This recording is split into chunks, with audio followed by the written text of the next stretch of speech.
Mon ex-associé, pour l'accélérer, détourne des fonds depuis 3 ans, l'essentiel des fonds de l'entreprise. Et pour détourner ces fonds, étant donné que l'entreprise est encore, en termes de taille petite, entre guillemets, et puisque lui, il détournait beaucoup, beaucoup d'argent, il a eu recours à des crédits que je signais moi parce que je pensais que ces crédits servaient en fait à recruter, à faire évoluer l'entreprise dans le but qu'elle devienne de plus en plus grosse dans les années qui viennent. Je suis associé en plus à ce moment-là avec mon père, ce qui explique pourquoi je ne regarde pas les comptes en fait. Je me connecte sur les comptes et là je vois, je vais citer le chiffre, quasiment 400 000 balles de découvert. Et tu découvres ça, tu te dis, en fait je démarre ma carrière en soi, je suis tout jeune, j'ai même pas 30 balais, c'est le début de ma carrière et je suis déjà mort en fait. Et d'ailleurs, c'est ce que m'a dit la banque. La banque, au contraire, elle a pas du tout joué le jeu. Je citerai pas le nom de cette banque, mais le directeur de la banque à l'époque, qui travaillait avec nous, m'appelle et me dit, vu votre âge, vous avez 25 ans, vous êtes mort. Vous êtes mort.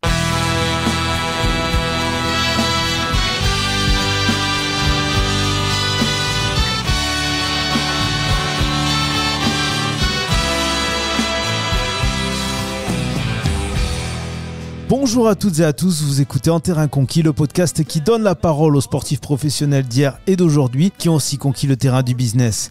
Et pour ce nouvel épisode, je reçois un ancien sportif un peu particulier. Son terrain à lui, ce n'était pas les stades, ni les parquets ou même les piscines, mais les sentiers et la rue. Sa discipline, le street workout, mix entre la gym et la musculation, où il a excellé au point d'avoir battu 6 records du monde. Je reçois Kevin Soler. Bonjour Kevin. Salut, comment ça va? Eh ben, ça va bien et toi? Ça va, nickel, toujours en forme. Avant d'évoquer ton histoire incroyable, je rappelle que vous pouvez venir au soutien d'En Terrain Conquis en vous abonnant sur les comptes Instagram, Twitter, Facebook du podcast et aussi en contribuant financièrement à son développement via la campagne participative Tipeee d'En Terrain Conquis. Kevin, je suis content de te recevoir pour cette grande première d'En Terrain Conquis parce que oui, c'est une grande première. Après une première saison 100% rugby, le podcast évolue et s'ouvre vers d'autres horizons et tu es mon premier invité non rugbyman. Donc on peut dire que tu es un pionnier, un peu comme dans la discipline où tu t'es illustré, on va dire. C'est ça, et c'est vrai que c'était un peu cool d'ouvrir. J'ai vu que tu faisais beaucoup ça avec des rugbyman. Bon, moi, je suis pas un très bon rugbyman, mais je trouvais ça hyper sympa de venir partager un peu mon expérience aussi, quoi. Et ouais, t'as d'autres aptitudes, on va les voir. J'ai pour habitude de résumer le parcours sportif de mon invité, mais là encore, on va un peu innover, parce que là, je vais te laisser déjà présenter cette discipline du street workout qui n'est pas connue de tous, et résumer donc ce que tu as pu y accomplir en très peu de temps finalement en tant qu'athlète.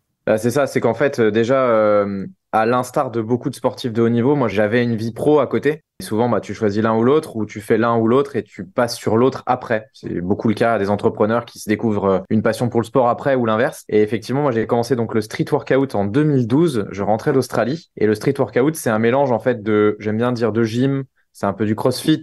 Certains disent que ça ressemble à du parcours, mais on a un point clé par rapport au parcours, c'est qu'il n'y a pas de prise de risque où on va sauter et prendre le risque de tomber dans un trou ou quoi que ce soit. Nous, on va s'entraîner souvent sur des parcours de santé ou en trouvant une rambarde d'escalier ou en s'accrochant directement sous des marches d'escalier ou d'une échelle ou autre. Le street workout, en fait, ça ressemble à la gym, sauf qu'on va pouvoir en faire partout, uniquement avec le poids du corps et sans matériel. Donc l'avantage, c'est que c'est ouvert à une cible de population qui est la totalité et qui ne coûte pas cher. J'ai fait d'autres sports avant. J'aime bien souvent dire qu'il y a une pointe d'un des sports que j'ai adoré faire, qui est le skateboard, puisque j'ai démarré dans ce sport, ça n'existait pas. Il n'y avait pas de fédération, c'était pas professionnel et donc ça nous a permis avec certains passionnés qui ont commencé en même temps que moi de créer ce sport finalement et d'inventer un certain nombre de mouvements qui sont aujourd'hui les mouvements repris dans les compétitions officielles. Il y a bien entendu des championnats du monde, il y a les coupes du monde, il y a les championnats nationaux et il y a un dossier en cours sur la partie X Games. Donc c'est un sport qui est voué à continuer de vachement évoluer, qui est très visuel, qui demande beaucoup de force et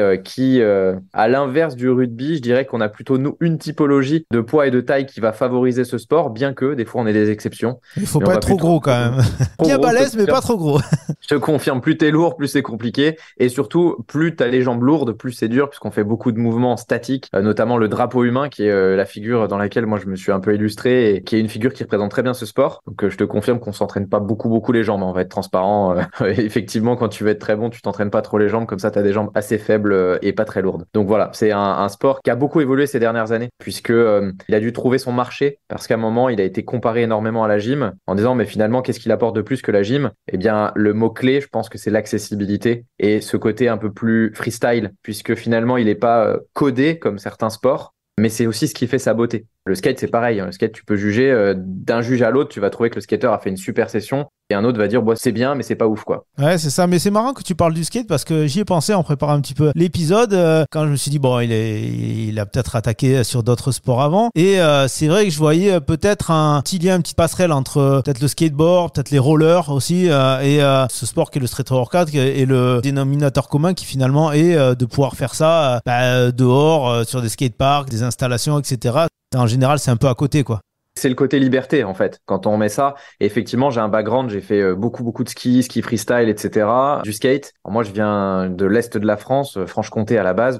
C'est vrai que bon, là-bas, nous, on faisait beaucoup de ski 6-8 mois de l'année, et puis le reste du temps, on faisait du skateboard. Donc, effectivement, je viens de cette culture un peu de la ride, du côté liberté, côté création. Et j'avais besoin de me retrouver dans un sport où tu peux créer des choses. Et t'es pas juste là à dire, bon, bah, je sais d'avance, c'est quoi être très bon, finalement. Quand tu es plus jeune, dans ton enfance, tu m'as parlé des sports que tu faisais, le ski beaucoup. Des sports individuels, du coup. Toi, tu étais sur des sports individuels. Est-ce que tu as déjà testé des sports collectifs ou ça t'a pas plu? Alors, j'ai commencé avec le foot, où j'ai joué, ouais, effectivement, très tôt. En plus, on habitait à Lille à l'époque, donc j'étais dans le centre du LOSC, très bon centre. Le truc, c'est que, bah, je pense que j'avais pas le niveau pour performer. Mon frangin, lui, oui, aurait pu avoir le niveau, puisqu'il avait été repéré, etc. Mais finalement, il a pas continué. Et effectivement, c'est horrible ce que je vais dire, parce que du coup, mon équipe, j'espère qu'elle ne m'écoute pas quand je vais dire ça, mais parce que je ne pense pas ça d'eux.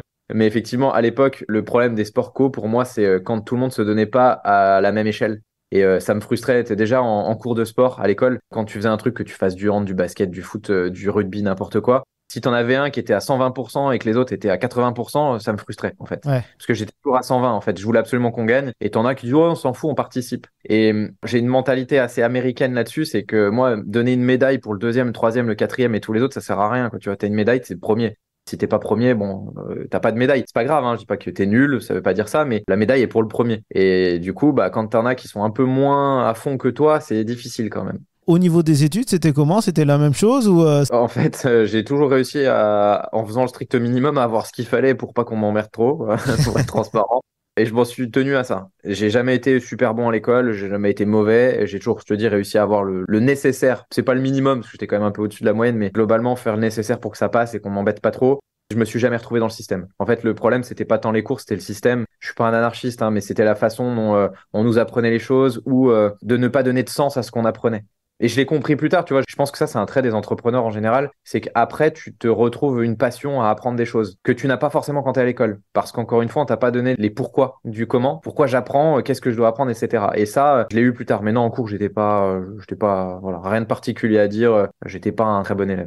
Alors j'ai cru comprendre que durant ta jeunesse, ton adolescence et même un peu plus tard, tu as pas mal voyagé. Alors bon, on dit que les voyages forment la jeunesse, mais toi, tu as beaucoup bougé dans tes jeunes années. Yes, mon père était bossé en usine, il vissait des boulons et un jour il a eu une idée, il a voulu monter une entreprise qui a plutôt bien marché. On n'était pas multimillionnaire, mais qui a plutôt bien marché, donc il gagnait bien sa vie.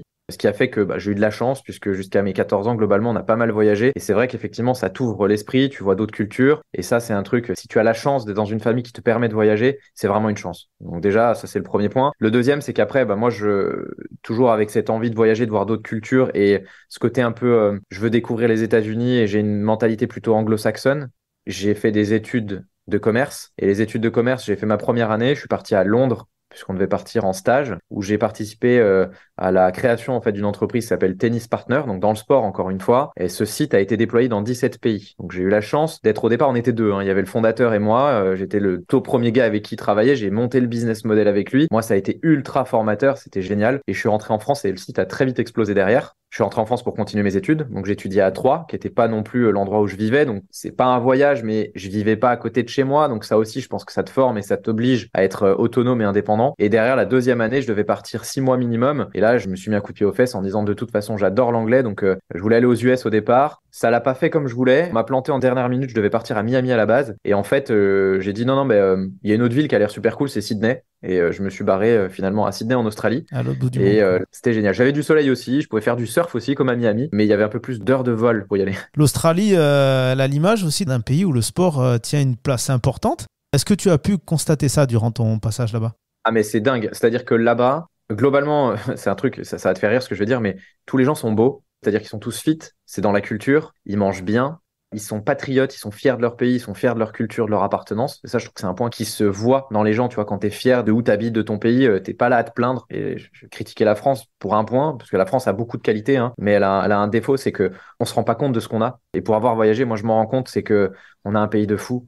T'as des montagnes, t'as la mer, enfin t'as l'océan, t'as tout ce que tu veux, c'est absolument cool. Mais là-bas, ouais, la culture sportive et le sport dans la culture, c'est hyper important. Ne serait-ce qu'au bord des plages, t'as des parcours de santé partout. Et là, d'ailleurs, à l'époque, sans m'en rendre compte, il y avait déjà du pseudo, c'était pas du street workout, mais des gens à Bondi, qui est la plage très connue, Bondi Beach. Il y avait déjà des mecs qui s'entraînaient, dont Marcus, qui est un des pionniers aussi du street workout à l'époque, qui est un gars qui a plein de records du monde en montée de cordes. Et là-bas, bon, je sais pas, ils étaient au moins 50 à chaque fois, 60 à s'entraîner. Et en France, il n'y avait pas ça. Et c'est arrivé après, grâce au street workout. Mais c'est vrai que là-bas, on voyait que c'était très en avance.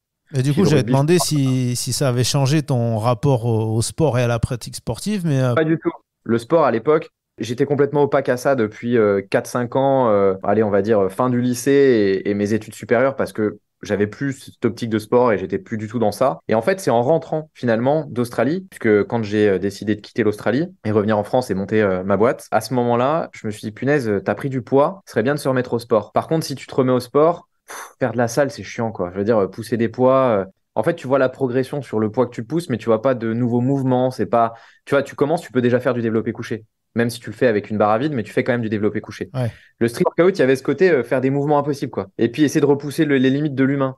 Tu fais un mouvement, ok, je fais la même chose, mais je vais enlever un bras cette fois, carrément. Je vais le faire à une seule main. Tu peux pas faire ça en salle. Et vu que tu es en poids du corps en plus, bah, à un moment, quand tu fais des pompes et que tu arrives à en faire, tu dépasses les 100 d'affilée en faisant des vraies bonnes pompes.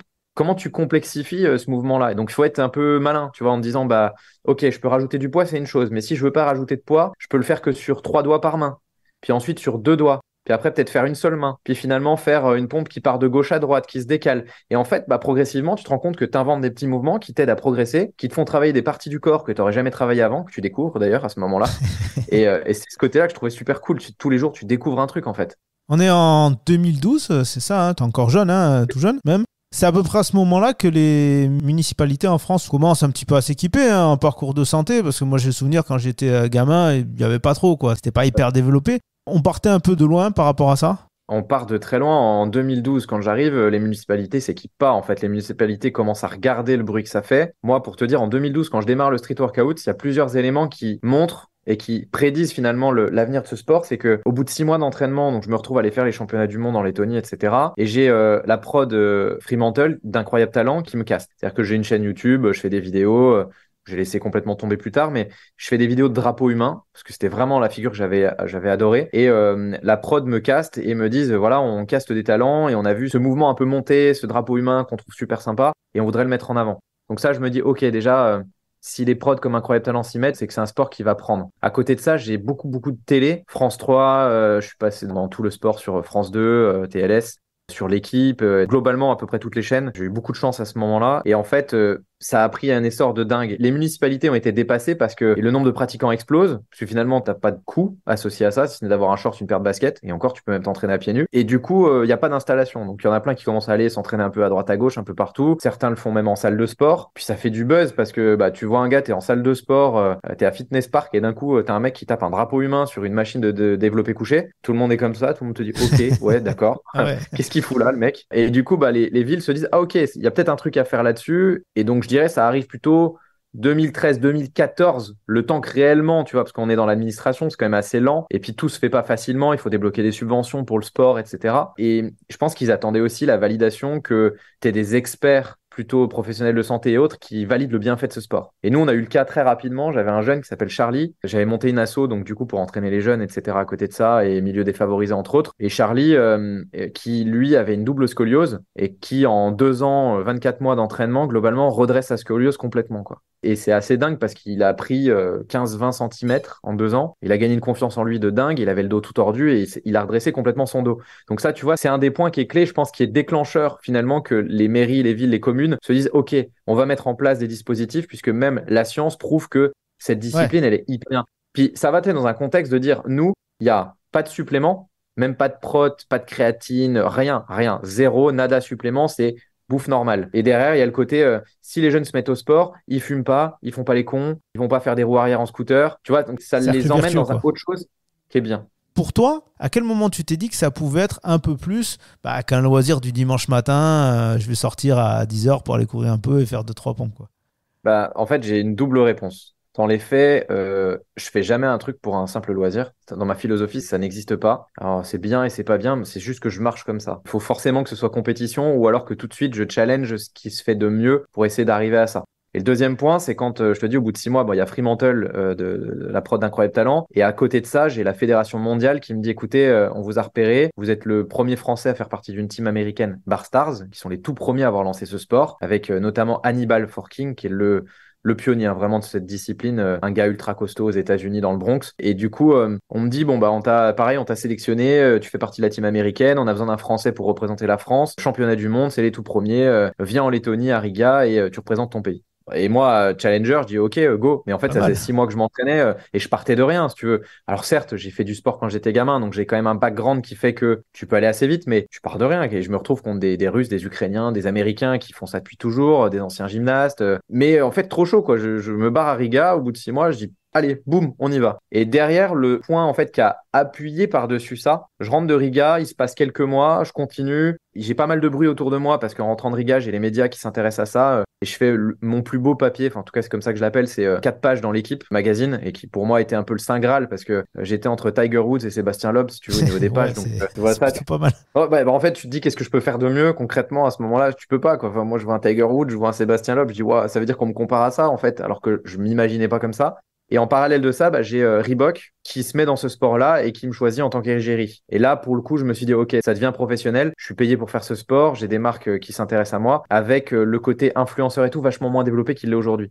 Je pense que si j'avais fait ça là maintenant et que ça démarrait comme ça a démarré, j'aurais beaucoup mieux gagné ma vie parce que le côté influenceur n'était pas comme il l'est aujourd'hui et j'aurais pris les choses différemment. Maintenant, une marque pro qui rentre dans le game, les papiers comme l'équipe qui légitime, le médical qui dit que c'est un super sport, qui a une très bonne philosophie derrière, des infrastructures qui commencent à débarquer, un championnat du monde. Cocktail fait que forcément ça amène plus de pratiquants, ça fait encore plus de bruit, c'est un cercle vertueux et là d'un coup le sport explose. D'ailleurs, je vous invite à aller voir quelques vidéos de performance de street workout. Pour ceux qui ne connaissent pas, c'est très impressionnant. Pour ceux qui galèrent à faire 3 tractions à la salle de sport comme moi, on se demande où il est le fil, tu sais, dans le dos là, pour vous faire monter, descendre et tout. On a l'impression que vous êtes des Spider-Man. Ça paraît impossible de se déplacer comme vous le faites dans l'espace, à la simple force des bras. C'est quoi les qualités physiques qui permettent de réaliser toutes ces figures et comment on les travaille pour aller un peu plus loin? Le street workout, étant donné qu'on va aller essayer de complexifier les mouvements de base avec des choses comme on peut sans matériel, on va aller cibler des parties de muscles que dans un temps normal, tu travailleras jamais. L'exemple tout bête, traction à un bras, c'est pas difficile dans les faits, mais c'est difficile pour le commun des mortels parce qu'on n'a pas l'habitude de dissocier un dorsal de l'autre. Jamais.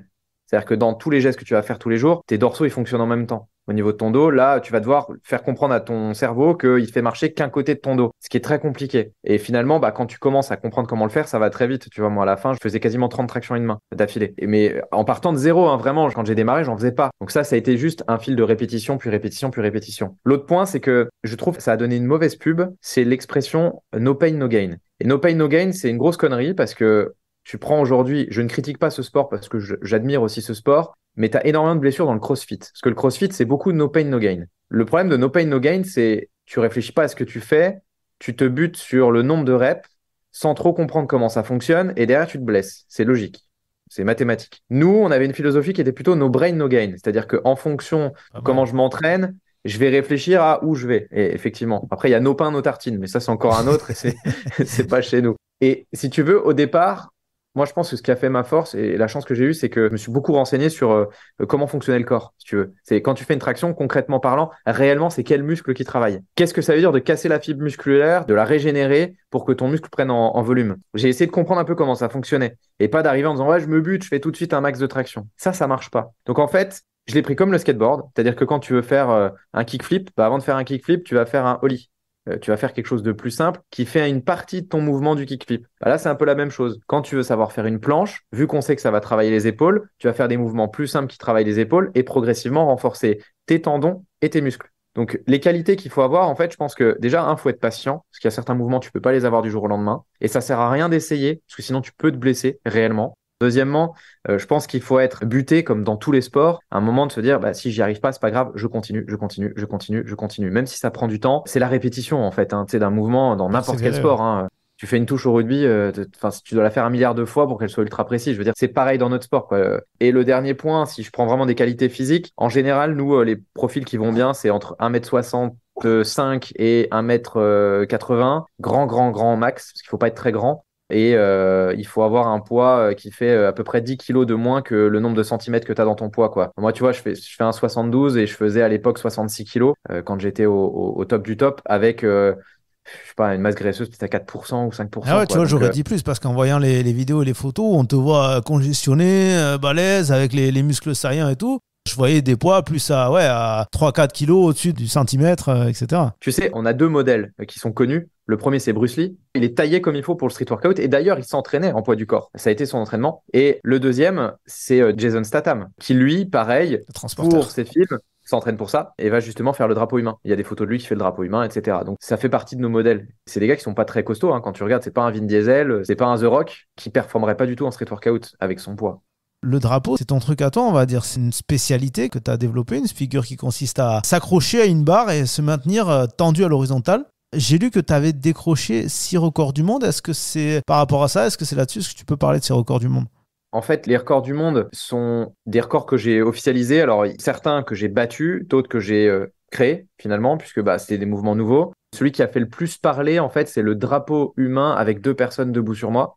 Oh. C'est-à-dire que tu es en drapeau, tu l'as dit, à la verticale, comme un drapeau, à la force des bras et des abdos. Et tu as 2 personnes qui te montent au niveau des dorsaux, sur le côté. Ils te montent dessus et tu dois tenir le plus longtemps possible. Si je dis pas de bêtises, ça fait un petit moment que je l'avais officialisé. C'était un peu plus de 20 secondes. C'est 22 secondes, je crois, que j'avais officialisé avec ça. Pareil, c'est une figure que j'avais inventée. J'étais le tout premier à faire ça. Le drapeau a une main. Donc en fait, t'es pas accroché avec tes 2 mains. T'es accroché avec la main du haut et c'est juste ton épaule qui appuie sur le poteau, par exemple. Donc en fait, t'es vraiment tout sur la force du bras du haut. Après, j'ai fait les tractions en drapeau humain. Donc, tu es en drapeau humain et tu tires contre la barre et tu fais des tractions.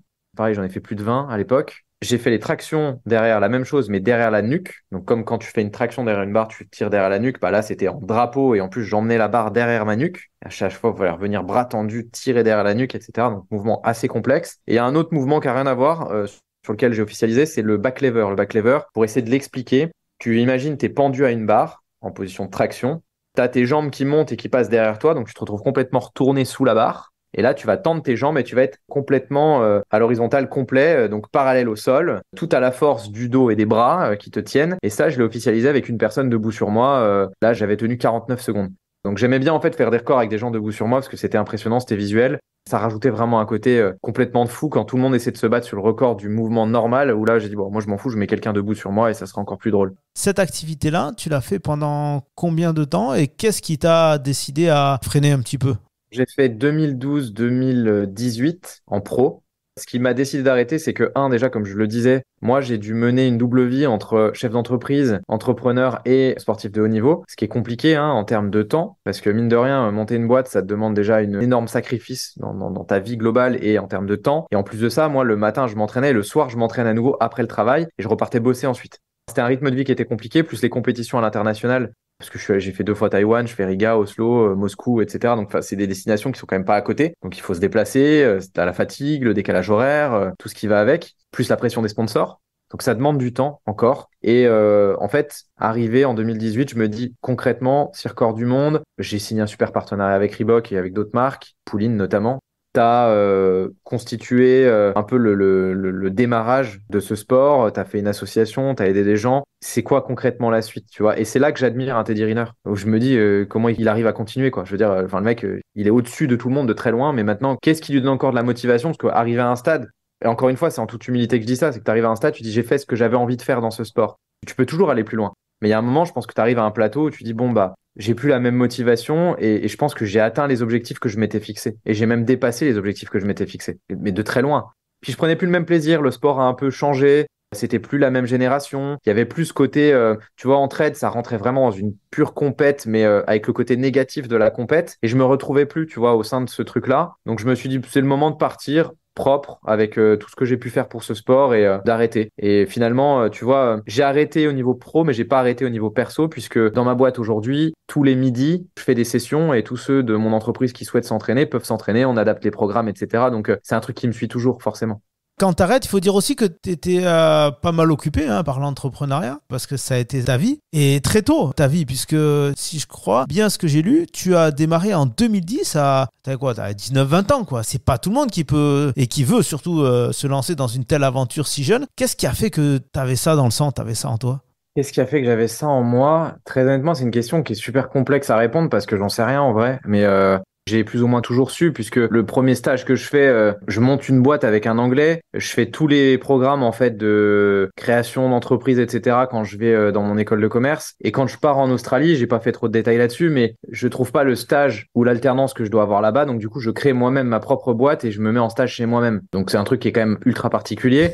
C'est énorme. Et après, je suis sous tutelle d'un grand groupe, si tu veux, puisque je faisais de la vente en porte-à-porte et au téléphone, et j'ultra performe dans ce domaine. Et finalement, je donnais des conférences, je formais des vendeurs, etc. Et un jour, je me fais débaucher par une branche de Google là-bas, et je prends ce job pendant 8-10 mois. Excellent job, énorme potentiel pour la suite, extrêmement bien payé, qui me fait carrément arrêter l'école. Donc du coup, j'ai pas mon diplôme dans mon école de commerce puisque j'arrête à ce moment-là. Mais je me sens pas rempli, tu vois. Ils utilisent le terme fulfill en anglais. Je suis pas rempli par ce que je fais et je me dis non, moi le business je le vois pas comme ça. Il y a des trucs qui me conviennent pas, donc je suis plutôt fait pour lancer ma boîte. Et c'est là que je rentre en France et que je lance ça. Donc je l'ai toujours su au fond de moi, mais il y a pas un élément déclencheur dans ma vie qui fait que. C'est que j'ai toujours su. Tu sais, à l'école, j'ai changé les cartes Magic, j'ai changé contre des Warhammer. Les Warhammer, je les revendais. À l'école de commerce, j'achetais des iPhones que je revendais parce que j'avais compris que sur Le Bon Coin, tu payais le même produit moins cher que sur eBay. Donc j'achetais sur Le Bon Coin pour revendre sur eBay, mais je vendais avant d'avoir acheté. Comme ça, je récupérais l'argent pour pouvoir acheter le truc sans avoir à sortir mes sous, parce que j'étais étudiant, j'avais pas grand-chose. Non, Et mais après, cet argent que je gagnais, je le mettais sur le Forex, donc sur l'échange des monnaies en ligne. Je faisais du trading pour récupérer plus d'argent. Je donnais des cours de guitare à côté pour nourrir l'argent que je pouvais mettre dans le trading. Enfin voilà, j'ai toujours eu ce côté, tu vois, créer des trucs, essayer de. Mais c'était pas pour devenir riche en fait. J'ai jamais eu la motive en me disant je veux devenir riche. C'est pas ça qui me motive au Ah, mais fond de moi. c'est l'âge qui est impressionnant parce que souvent l'esprit d'entreprendre, bon, il arrive au fur et à mesure des expériences. Et alors surtout, tu as parlé d'esprit français, mais c'est pas toujours dans l'esprit français de se dire je vais lancer ma boîte, je vais prendre un risque, etc.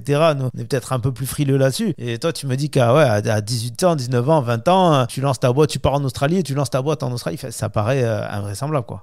Bah, la mentalité est due à notre culture, c'est-à-dire que la culture du chef d'entreprise, je pense que tout ce qui passe comme qui veut être mon associé, ça a vachement aidé aussi à faire comprendre, à évangéliser autour de nos métiers de chef d'entreprise et ça ouvre les cultures. Donc là, il y a eu un énorme regain sur ce côté-là, qui n'était pas le cas avant, parce qu'avant, on était un peu les vilains petits canards, hein. Moi, je vois mes anciens potes de promo, quand ils m'ont vu monter ma boîte, partir en Australie et quitter l'école, ils m'ont tous dit, t'es un grand malade. T'es dans une école de commerce, tu pourras finir banquier, tu pourras faire tel ou tel truc. Finalement, tu vas monter ta boîte là-bas, t'es un fou, tu flingues ton avenir. Et en fait, bon, l'avenir dira que je m'étais pas trop planté finalement, mais dans la culture, nous, il faut avoir un diplôme, il faut aller dans une boîte, etc. Et après, effectivement, comme tu l'as dit, à 40-45 ans, tu fais une crise de la quarantaine, tu te dis est-ce que réellement ça me convient? Ben non, donc du coup, je vais créer moi-même de la valeur et me mettre à mon compte. Après, comme le dit très bien un Américain qui s'appelle Gary Vaynerchuk, l'entrepreneuriat, c'est pas pour tout le monde. Et il faut pas croire que c'est le Saint Graal et que c'est la réponse à vos problèmes. C'est pas parce que tu t'es pas bien dans la boîte dans laquelle tu es que créer une boîte va répondre à ton problème. Créer une boîte, c'est emmener ses problèmes financiers le soir chez soi. C'est emmener les problèmes financiers le week-end chez soi. C'est faire en sorte que finalement, le sas il y a un week-end, il n'existe plus vraiment parce que tu t'es encore au même niveau de pensée sur ton projet pendant le week-end. C'est te dire que faire des soirées, des machins, des bidules, dans les 3 premières années, tu oublies si tu veux que ta boîte perdure. C'est très compliqué. Les 3 premières années sont énormément à risque. C'est dire que si tu avais déjà un petit peu investi ou quoi, mettre tout ça en hypothèque pour pouvoir lancer ta boîte parce que sinon on va pas te faire confiance. C'est ne pas avoir de sécu, c'est ne pas avoir de retraite, c'est ne pas avoir de chômage. C'est si ta boîte se casse la gueule, de pas avoir de sécurité, de filet de sécurité. T'as pas de revenus. En fait, faut l'accepter. On le sait, c'est comme ça. Après, si ça marche, tu peux très bien gagner ta vie. Si c'est ton objectif, oui. Mais il y a plein de côtés négatifs. Et puis, il y a le stress, il y a manager des gens. Tu les manages pas de la même manière quand c'est toi qui les payes.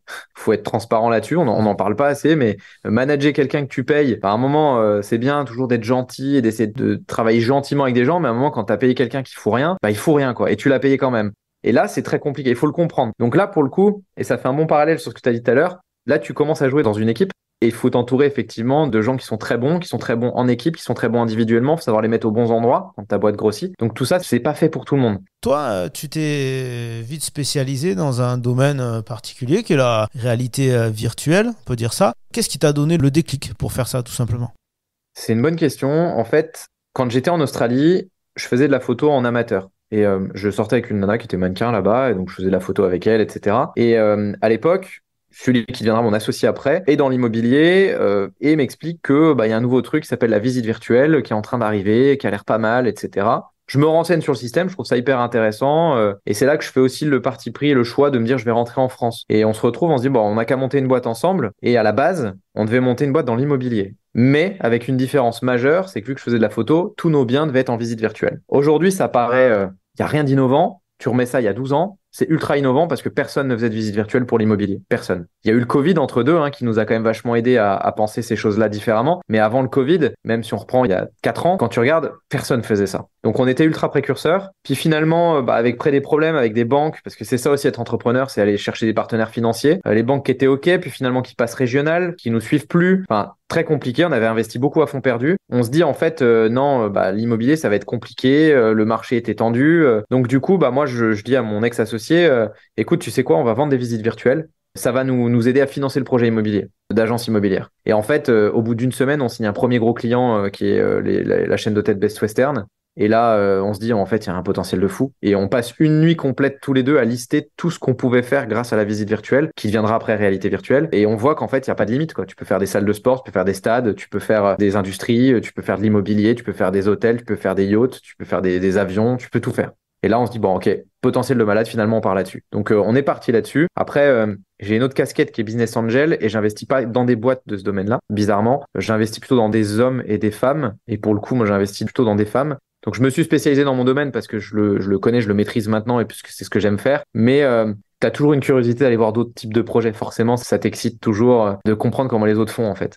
Après l'épisode, on parlera d'un petit podcast qui monte. Si tu veux investir dedans, on en parle après. T'inquiète.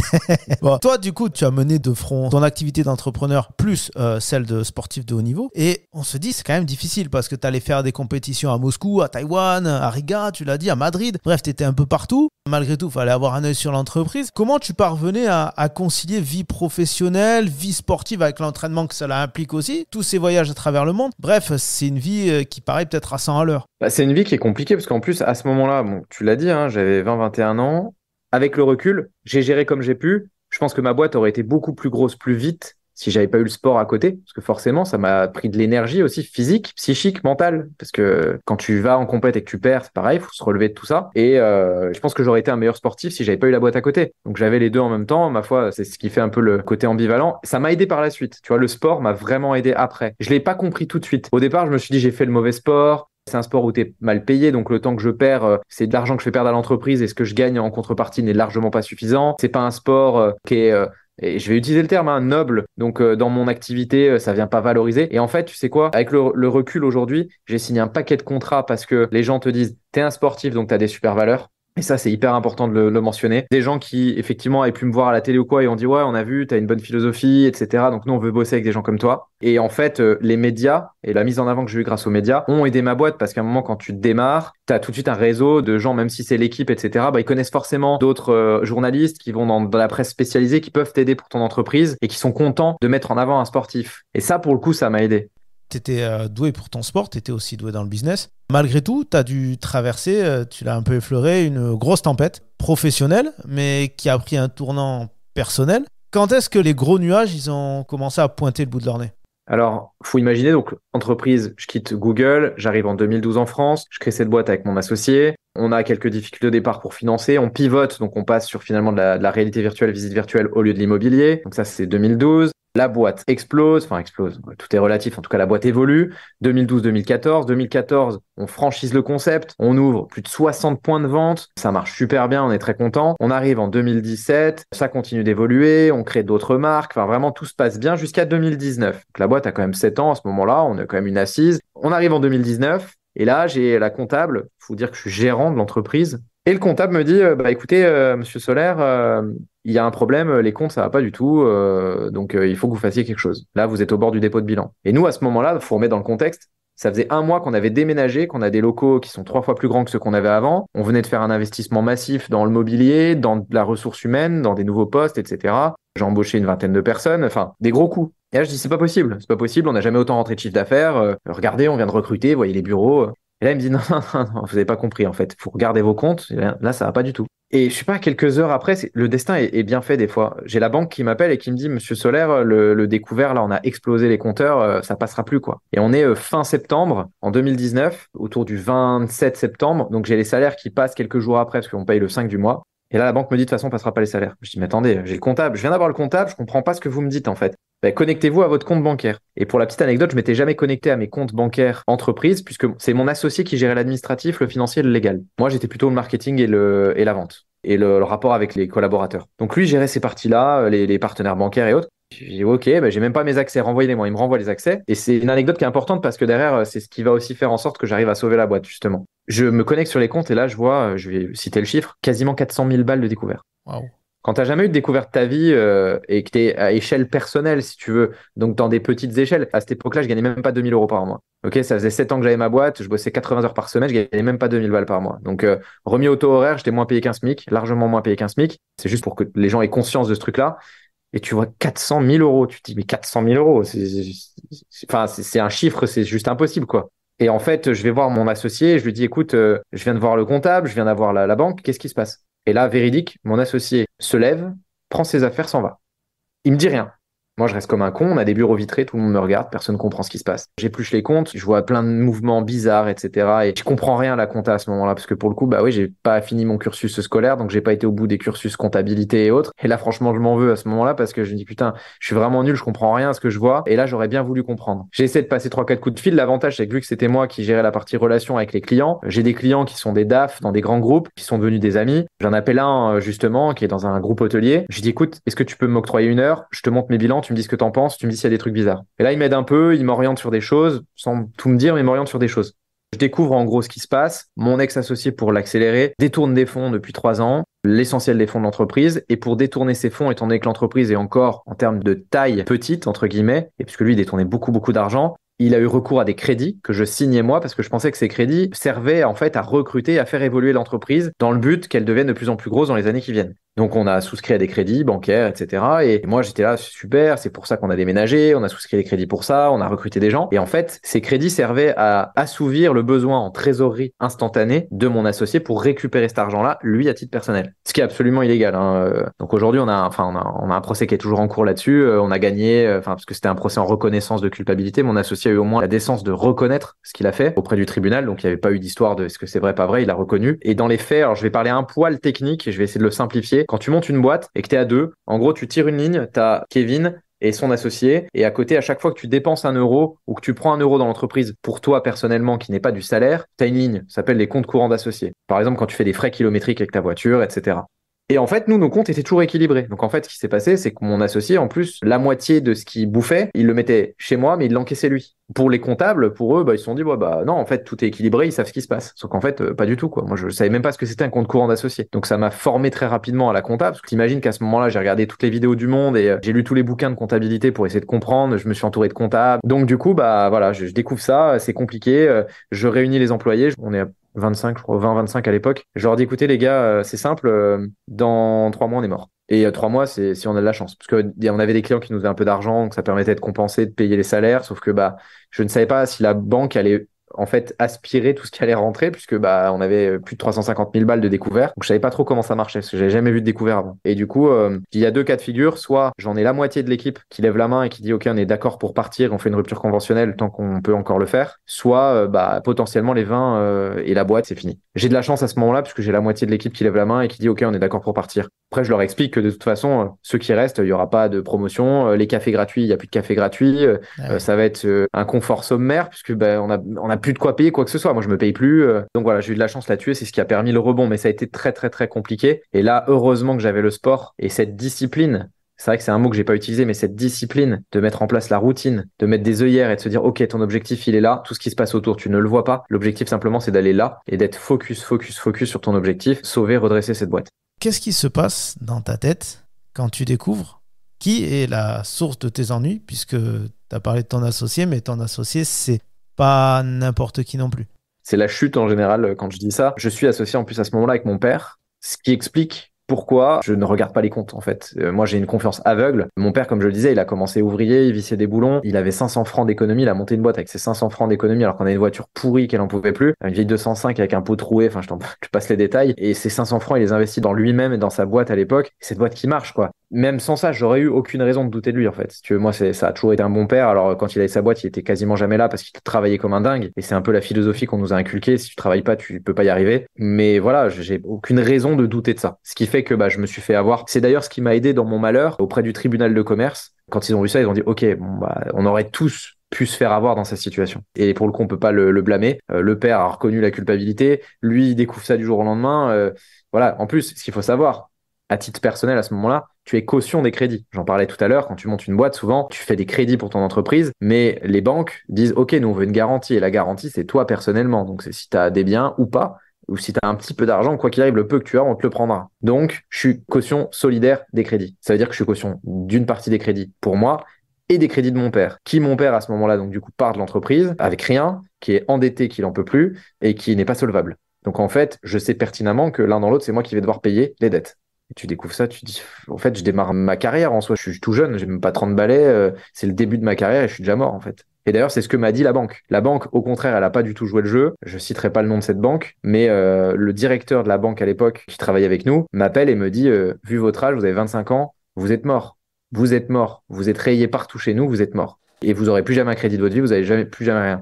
La petite anecdote, et ça je le dis pour tous ceux qui pensent qu'ils sont finis, et ça peut les aider peut-être à les motiver, cette banque me court après tous les jours pour que je remette mes comptes là-bas. Hein. J'ai l'impression qu'ils peuvent encore courir. Hein. Ils peuvent encore courir. Et si tu veux, il y a un moment, c'est une banque qui m'avait fait confiance au départ, mais là tu te rends compte que tu as beaucoup de partenaires. Quand tu es dans la merde, ils sont plus là en fait. Ils sont là quand ça va bien, et puis du jour au lendemain, ça va plus. Tu sais, c'est comme les sportifs. Toute la presse est derrière toi, et à un moment, tu te blesses ou tu as un truc, d'un coup, hop, t'as plus rien. Les sponsors, ils t'oublient, tout le monde t'oublie en fait. Tout le monde est là que quand ça va bien. Là, c'est la même chose. Et je peux te dire que j'ai pris une sacrée leçon là-dessus en me disant, OK, je comprends que ça fonctionne comme ça. Et si vous avez la chance, comme moi, de pouvoir rebondir, il y a un côté quand même jouissif derrière de pouvoir dire, les gars, vous avez pas voulu me suivre, tant pis pour vous. Maintenant, vous allez pouvoir pleurer 5 minutes. Oui, parce que de cette épreuve personnelle, tu en as sorti un livre, Comment j'ai sauvé ma boîte. Ma question, elle est simple. Comment tu as pu sauver le truc?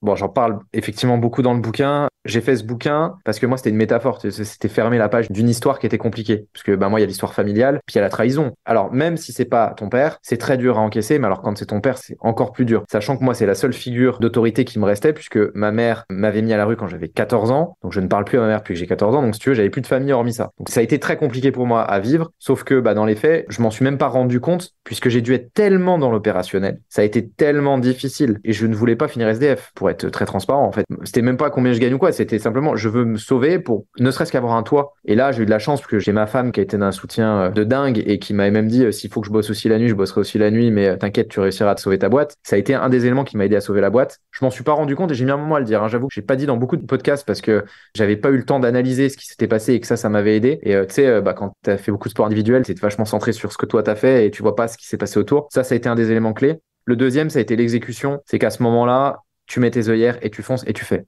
En fait, tu te poses pas de questions. C'est-à-dire que il faut licencier, tu licencies. T'as pas le choix. Tu le fais pas parce que t'aimes pas les gens, tu le fais parce que t'es obligé. En fait, t'es en mode survie. Et le mode survie, c'est là que tu vois aussi comment sont réellement les humains et les gens. C'est quand ils sont dans une situation de survie, comment vont-ils réagir? Est-ce qu'ils s'en sortent? Est-ce qu'ils se mettent en PLS par terre et qu'ils pleurent? Moi, j'ai pas pleuré, en fait. Avec le recul, je sais pas si c'était une bonne chose de pas avoir pleuré, mais j'ai pas eu le temps d'accuser le coup. Je suis allé dans l'opérationnel, j'ai regardé les comptes. On avait de la chance. Pareil, ce qui nous a sauvés, c'est qu'on avait une base de clients, des clients qui nous étaient fidèles, et on avait un bon produit. Et le fait d'avoir un bon produit, ça t'aide. Si t'as un produit de merde et que t'as pas de clients, là, je peux te dire, tu peux faire la magie que tu veux, ça marchera pas, quoi. Puis, l'autre point, c'est que j'ai un profil de vendeur. Donc, à ce moment-là, je sais qu'il faut que j'aille chercher de nouveaux clients pour rentrer des sous. Je sais aller chercher des clients. Et ça aide aussi. À ce moment-là, il faut se focus sur l'essentiel. Réduire tes coûts, augmenter ce que tu gagnes. T'es obligé, de toute façon, parce que tu dois compenser un trou, puis c'est un peu la course contre la montre. Et le dernier point, c'est avoir la capacité de bien t'entourer, parce que j'ai trouvé le bon avocat qui m'a expliqué comment fonctionnaient certaines procédures pour me protéger, bloquer certaines dettes pendant un instant, pour que je puisse prendre une bouffée d'air et compenser, etc. Et ça a énormément aidé aussi. Est-ce que ce passage-là de ta vie, il a modifié ton rapport avec l'autre? La notion de confiance, notamment, j'imagine. C'est un vrai sujet sur lequel je travaille d'ailleurs en ce moment à titre personnel parce que je suis ultra méfiant, forcément. J'ai vachement de mal à faire confiance. Et malgré ça, je te dis ça, c'est un paradoxe énorme puisque j'ai redressé la boîte en 2 ans. On a tout soldé, tout ce qu'on devait, etc. Et aujourd'hui, on n'a plus aucune dette, plus rien. Et 2 ans après, j'ai racheté la moitié de départ d'une boîte en gardant l'associé. Et je ne contrôle que très peu les comptes finalement, parce que je lui fais confiance. En fait, j'essaie de me dire, faut pas que ça change qui t'es intérieurement. C'est-à-dire que t'es quelqu'un qui fait confiance. Et quand tu fais confiance, si tu deviens complètement contrôle fric, ça sert à rien. C'est pas toi. Maintenant, ça a modifié mon rapport à l'autre, puisque j'ai été énormément écorché sur le rapport humain. Et t'as un mauvais réflexe de te dire qu'à chaque fois, on essaie de te niquer. Je suis désolé du terme, mais il n'y a pas d'autre terme. Et le problème de ça, c'est qu'en Normal. fait, tu peux pas réfléchir comme ça. Tu es obligé de réfléchir plutôt en disant, on va peut-être faire quelque chose de bien, tu vois. Et s'il y a quelque chose de mal qui se passe, bon, c'est pas de chance. Donc, je pense que c'est bien d'avoir cette carapace, mais il faut pas qu'elle soit trop grosse. Donc, c'est un vrai travail de fond et ça se fait pas en 5 minutes, puisqu'effectivement, il faut pouvoir accuser le coup, digérer ce qui s'est passé et comprendre que bah finalement, c'était la faute à pas de chance, parce que j'aurais pu contrôler ou quoi. Je pense qu'il aurait pu d'une manière ou d'une autre faire ce qu'il voulait, parce que nous, en plus, on avait un rapport où c'est mon père que j'admirais dans ce qu'il faisait. Il aurait pu me dire n'importe quoi, j'aurais cru. Maintenant, ouais, ça change ton rapport à l'humain, forcément. On arrive à la question récurrente de ce podcast, question que j'ai dû adapter par rapport à ton parcours et ton sport à toi. C'est un sport individuel. J'ai l'habitude de demander à mes invités de quel dirigeant alors de club ils se sentaient le plus proche dans leur vie d'entrepreneur. Dans ton cas, est-ce qu'il y a quelqu'un dans ton parcours de vie et même dans les difficultés qui a pu t'inspirer dans le leadership et la façon de gérer une entreprise? Ah, moi, je regarde beaucoup les Américains. Donc, si tu veux, je vais sortir des classiques, mais c'est vrai, ça m'a beaucoup aidé, ne serait-ce que dans la perception des Tony Robbins, des Elon Musk, des Gary Vaynerchuk ou encore Richard Branson de Virgin, notamment. Voilà, c'est un peu tous ces chefs d'entreprise. J'ai peu de chefs d'entreprise en France, si ce n'est un qui est détesté ou adoré. On me compare souvent à cette personne, alors ça me fait vachement plaisir parce que je suis loin d'être à son niveau, mais qui est Anthony Bourbon de Feed, qui veut être mon associé, qui est assez punchy, etc.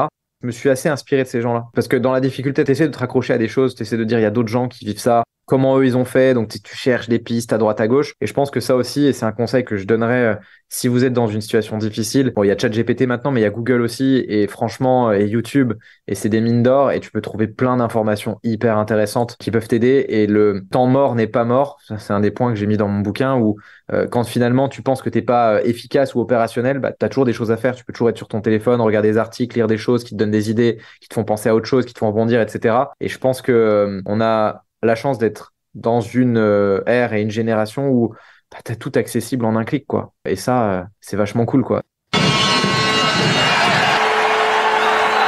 Tu connais peut-être pas ce bruit, mais c'est la sirène. Et en rugby, la sirène signifie la fin du temps réglementaire. Cela marque la dernière possession. Faut pas faire d'en avant, faut pas botter en touche, sinon le match s'arrête. Pour la plupart des invités que j'ai reçus dans ce podcast, la fin de carrière sportive a été quelque chose de difficile à gérer. On parle souvent de petites morts, de manque de ces shoots d'adrénaline et du besoin de retrouver une identité qui je suis, puisque je ne suis plus sportif de haut niveau. Toi qui as fait un sport individuel et un peu moins exposé au public finalement, est-ce que le fait d'arrêter les compétitions et la vie que cela impliquait, ça a été une difficulté pour toi à gérer sur le plan mental? Bah, moi, ça a été une difficulté avant tout parce que j'ai aussi arrêté, j'en ai pas parlé tout à l'heure, mais parce que je suis tombé malade et que en 3 mois, j'ai perdu 10 kilos de muscle, j'ai fondu. J'avais plus la force de m'entraîner psychologiquement et physiquement parce que j'avais perdu beaucoup de poids, qu'on savait pas ce que j'avais. Je touche du bois, ça va mieux aujourd'hui, mais ça a été extrêmement difficile. Et ce que tu as dit, c'est tellement vrai. Qui je suis finalement? Si je suis pas un sportif, je suis qui? Parce qu'en fait, je me suis toujours identifié à ça, les médias m'ont identifié à ça, mais je suis qui? Et là, ce qui m'a sauvé, bah, c'est d'avoir fait les deux en parallèle, de me dire, mais en fait, avant tout, je suis un putain d'entrepreneur. Et le sport, je le voyais comme une entreprise. Tous les jours, on crée, on innove, on essaie de faire mieux, on va chercher des nouveaux sponsors, on va chercher des nouveaux titres, etc. Et c'est ça qui m'a sauvé, je pense. Donc oui, il y a eu une petite mort, mais le rebond a été extrêmement rapide puisque j'ai eu la chance de mener les deux vies en même temps. Tu as obtenu des records et des médailles dans ta discipline. Au niveau professionnel, tu te définis comme un business angel. Est-ce qu'aujourd'hui, tu penses que tu aurais été le même et que tu aurais pu obtenir tout ça si tu n'avais pas connu les épreuves qui ont été les tiennes et dont tu as parlé? Non, non, clairement pas. Comme je te disais, avec le recul, je pensais pas que le sport m'aurait autant aidé finalement. Et en fait, maintenant, je me dis, putain, c'est quelle chance j'ai eu d'y aller et de faire ce truc-là à fond. Je vais être fou dans ce que je vais dire, mais quelle chance j'ai eu que tout ce qui me soit arrivé avec mon père en 2019 me soit arrivé. Parce que je sais que ce soit dans cette boîte ou dans une autre, je suis plus le même entrepreneur. J'ai appris énormément de choses. J'ai rencontré beaucoup de gens qui seront utiles dans mon réseau pour demain. Et je dis utiles non pas dans le mauvais sens du terme, mais parce que c'est des cadors de leur discipline. Et je sais que c'est des gens avec qui tout de suite j'aurai des échanges si j'ai des questions. Donc je pense que c'est dans la difficulté qu'on apprend forcément. C'est comme tout. Une équipe qui est bonne, c'est dans la défaite qu'elle a appris pourquoi elle a perdu et comment elle va revenir et comment elle sera meilleure. Pareil pour un sportif, c'est des fois même dans les blessures qu'on apprend à mieux se connaître et à mieux connaître son corps. Bah là, c'est pareil. Il n'y a pas un entrepreneur de toute façon qui ne s'est pas planté ou qui a pas vécu un truc similaire à ça. Et je me dis, ok, maintenant j'ai ma cicatrice. Donc c'est quoi la suite? Je suis chaud. Merci beaucoup, Kevin, d'avoir été mon invité En Terrain Conquis. Il ne me reste plus qu'à te souhaiter encore beaucoup de succès dans le business avec tes différentes entreprises, dont Virteam. Merci beaucoup, Kevin. Avec grand plaisir. Merci à toi.